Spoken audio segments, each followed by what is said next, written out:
To add stocks and indices on MetaTrader 5, you need to open the platform and navigate to the Market Watch window. This window displays all available trading instruments, including stocks and indices. If the Market Watch window is not visible, you can activate it by pressing Ctrl+M or by navigating to the View menu and selecting Market Watch. In the Market Watch window, right-click and select Symbols. This will open the Symbols window where you can view and manage all available trading instruments. To add a new stock or index, click on the Add button. Then select the instrument type, such as stocks or indices, and choose the specific instrument you want to add.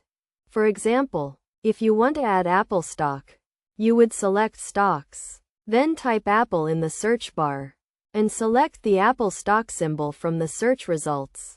Once you have selected the instrument, click OK to add it to the Market Watch window. You can also add multiple instruments at once by selecting the instruments you want to add in. Clicking OK, the newly added instruments will be displayed in the Market Watch window, where you can view their current prices and trading volumes.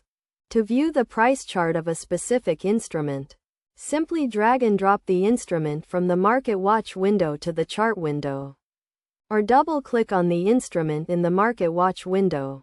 This will open a new chart window displaying the price chart of the selected instrument. It is essential to note that not all brokers offer the same range of trading instruments, so the availability of stocks and indices may vary depending on your broker. Additionally, some instruments may have specific trading hours or requirements, so it is crucial to check the instrument specifications before trading.